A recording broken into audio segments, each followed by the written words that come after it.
Assalamualaikum warahmatullahi wabarakatuh.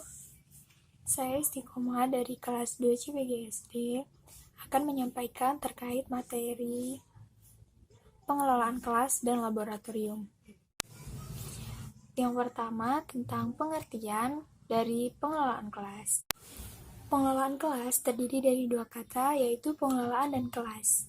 Istilah lain dari kata pengelolaan adalah manajemen. Manajemen atau pengelolaan itu memiliki pengertian umum, yaitu pengadministrasian, pengaturan atau penataan suatu kegiatan.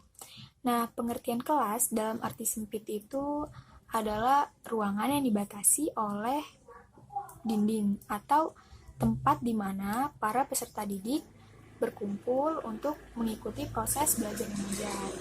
Nah, pengertian kelas dalam perspektif luas adalah suatu masyarakat kecil yang merupakan bagian dari masyarakat sekolah. Pengelolaan kelas atau manajemen kelas itu merupakan keterampilan guru untuk menciptakan suasana belajar mengajar yang kondusif dan mengendalikannya apabila terjadi gangguan dalam proses pembelajaran.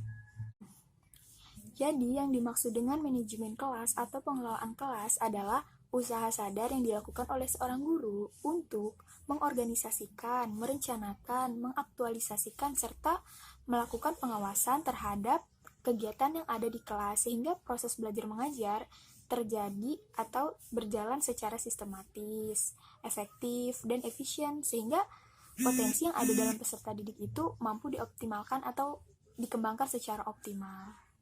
Kemudian, tujuan dari manajemen kelas. Keberhasilan dalam manajemen kelas itu dapat dilihat dari tujuan apa yang ingin dicapai. Oleh karena itu, seorang guru harus menentukan atau harus menetapkan tujuan apa yang hendak dicapai dalam proses belajar mengajarnya atau dalam pembelajarannya dengan kegiatan manajemen kelas yang akan dilakukannya. Nah, pada umumnya manajemen kelas ini bertujuan untuk meningkatkan efektivitas dan efisiensi dalam mencapai tujuan pembelajaran. Selanjutnya, prinsip-prinsip manajemen kelas. Dalam pembelajaran di kelas akan ada kemungkinan muncul masalah atau gangguan. Nah, prinsip-prinsip manajemen kelas ini dapat dipergunakan untuk memperkecil masalah atau gangguan yang terjadi dalam proses pembelajaran. Yang pertama, hangat dan antusias. Seorang guru harus hangat dan akrab kepada peserta didiknya dengan menunjukkan antusiasnya terhadap tugas mengajar. Kemudian ada tantangan. Nah, tantangan ini dapat meningkatkan perhatian dan meningkatkan gairah peserta didik untuk belajar. Kemudian bervariasi. Kevariasian penggunaan alat atau media pembelajaran ataupun cara guru mengajar, gaya guru mengajar itu merupakan kunci tercapainya manajemen kelas yang efektif dan menghindari peserta didik dari kejenuhan. Selanjutnya, keluasan tingkah laku guru untuk mengubah strategi mengajarnya ketika masalah atau gangguan muncul dalam proses pembelajaran. Selanjutnya, prinsip selanjutnya saat guru mengajar itu harus menekankan pada hal-hal yang positif, sehingga harus menghindari pemusatan perhatian pada anak terhadap hal-hal yang negatif. Selanjutnya yaitu penanaman disiplin diri. Nah, seorang guru harus mendorong peserta didiknya untuk melaksanakan disiplin diri dan menjadi suri tauladan bagi peserta didiknya mengenai pengendalian diri dan tanggung jawab terhadap tugasnya. Seorang guru harus disiplin dalam segala hal, sehingga anak didiknya akan ikut berdisiplin dalam segala hal. Selanjutnya, klasifikasi administrasi kelas. Administrasi kelas diklasifikasikan menjadi beberapa bagian sesuai dengan manfaat dan tujuannya. Yang pertama, administrasi pajangan atau dinding. Itu meliputi tata tertib sekolah, daftar piket siswa, daftar pelajaran, denah kelas, gambar presiden dan wakil presiden, gambar lambang negara. Yang kedua, administrasi di atas meja guru, meliputi program semester, program tahunan, program jangka pendek, jangka panjang, jangka menengah, buku pedoman mengajar, buku portofolio siswa, buku inventaris kelas, dan sebagainya. Saya Adinda Rafelia dari kelompok 3. Di sini saya akan menjelaskan tentang hal-hal apa saja yang perlu diketahui dalam kelas. Yang pertama, ada pengaturan tempat duduk. Ukuran tempat duduk yang dipakai di dalam kelas harus sesuai dengan tubuh siswa, tidak terlalu besar dan tidak terlalu kecil. Dan formasi yang digunakan di dalam kelas itu berbeda. Misalkan, guru menggunakan metode ceramah. Formasinya adalah menderet memanjang ke belakang. Dan jika guru menggunakan metode diskusi, formasinya yaitu kursinya berbentuk melingkar. Yang kedua adalah pengaturan alat pengajaran, seperti perpustakaan kelas. Jadi setiap kelas itu harus mempunyai perpustakaan kelas. Selanjutnya ada alat media peraga pengajaran. Itu ditaruh atau diletakkan di dalam kelas agar memudahkan dalam penggunaannya. Selanjutnya, ada papan tulis dan kapur tulis atau spidol. Ukurannya itu disesuaikan dengan kelas dan warnanya harus kontras, serta penempatannya harus terjangkau oleh siswa. Selanjutnya yaitu papan presensi yang diletakkan di depan agar dapat dilihat oleh semua siswa. Yang ketiga yaitu penataan keindahan dan kebersihan kelas. Penataan keindahan kelas bisa menggunakan hiasan dinding seperti foto presiden, foto pahlawan, foto globe atau peta, terus juga bisa menggunakan slogan pendidikan. Dan penataan lemari yang ada di kelas itu, di depan itu harus ada buku-buku, dan di bagian belakang itu ditaruh lemari-lemari yang isinya alat peraga. Pemeliharaan kebersihannya itu dilakukan dengan siswa secara bergiliran membersihkan kelas dan dipantau atau dicek secara rutin oleh guru. Yang keempat, adanya ventilasi yang sesuai dengan ukuran kelas dan cahaya yang masuk harus pas atau cukup. Kegiatan administrasi kelas yaitu mengecek kehadiran siswa, mengumpulkan hasil pekerjaan siswa, memeriksa dan menilai hasil pekerjaan tersebut. Pendistribusian alat tulis. Selanjutnya, ada pengumpulan informasi dari siswa.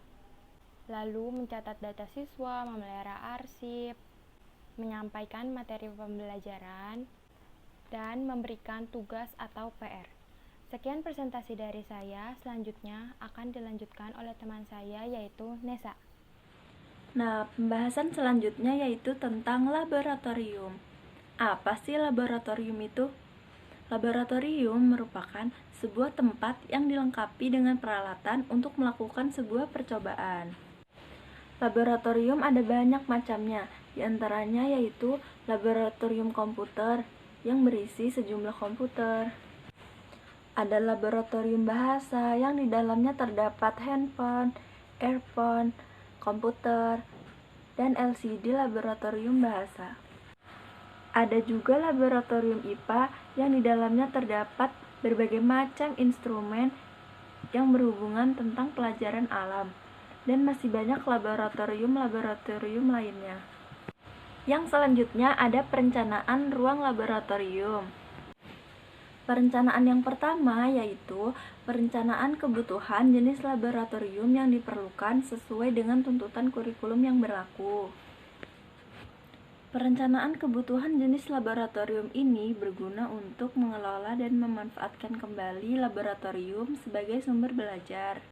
Perencanaan yang kedua yaitu perencanaan jumlah laboratorium berdasarkan jumlah siswa dan kelompok belajar yang akan memanfaatkan laboratorium tersebut. Jumlah siswa dan kelompok belajar tentu akan sangat mempengaruhi jumlah berapa laboratorium yang diperlukan.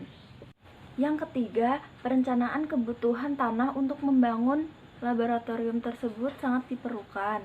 Apabila sekolah tidak memiliki tanah yang cukup untuk membangun sebuah laboratorium, diupayakan ada satu ruangan untuk melakukan kegiatan praktikum. Karena setiap sekolah hendaknya memiliki sarana ruang laboratorium. Dan yang terakhir yaitu alat kebutuhan laboratorium sesuai dengan jenis dan jumlah siswa. Peralatan laboratorium dapat dikelompokkan menjadi kelompok umum dan kelompok khusus.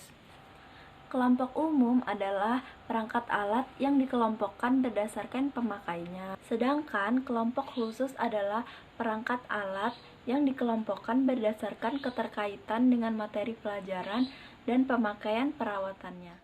Nama saya Nurhaijah Febrianti. Di sini saya akan mempresentasikan tentang struktur organisasi laboratorium. Yang pertama ada kepala sekolah, yang kedua ada wakasek kurikulum, yang ketiga ada wakasek sarana dan prasarana, yang keempat ada koordinator lab sekolah, yang kelima ada koordinator lab IPA, yang keenam ada guru IPA, ketujuh ada laboran, dan yang kedelapan ada teknisi. Tugasnya dalam perorganisasian ruangan laboratorium ini sebagai pengelola dan penanggung jawab teknis laboratorium. Nah, tanggung jawabnya ini bersama. Dan tata tertib penggunaan laboratorium ini dipasang di ruangan laboratorium supaya dapat dibaca oleh semua warga dan pihak sekolah yang ingin menggunakan fasilitas lab. Koordinasi prasarana ruangan lab dapat diberikan kepada salah satu guru bidang studi IPA. Pembagian jadwal itu diatur oleh petugas laboran. Alat dan bahan yang ada di ruang laboratorium ini harus dijaga, jangan sampai hilang ataupun rusak. Bagi yang melanggarnya akan dikenakan sanksi. Petugas laboran itu mengatur, mengelola, dan bertanggung jawab terdapat sarana dan prasarana laboratorium dan menyediakan alat bahan perlengkapan yang akan digunakan untuk praktikum. Nah, selanjutnya ada hal-hal yang harus diperhatikan dalam membangun sebuah laboratorium. Yang pertama, laboratorium tidak boleh dibangun di area mata angin karena untuk menghindari terjadinya pencemaran udara, gas sisa reaksi kimia yang kurang sedap dan tidak terbawa angin ke ruangan lain. Yang kedua, lokasi laboratorium dibuat jauh dari sumber air agar tidak terjadi pencemaran sumber air yang berada di sekitar tempat itu. Yang ketiga, laboratorium harus mempunyai saluran pembuangan air sendiri supaya terhindar terjadinya pencemaran sumber air dan tanah penduduk di sekitarnya. Yang keempat, laboratorium harus terpisah jauh dari bangunan yang lain supaya dapat memberikan sirkulasi udara dan penerangan cahaya yang memadai. Nah, jaraknya itu minimal sama dengan bangunan yang terdekat atau 3 meter. Terakhir yang kelima, letak laboratorium pada bagian yang mudah dikontrol dalam kompleks sekolah karena hubungannya dengan masalah keamanan terhadap pencurian, kebakaran, dan lain-lain.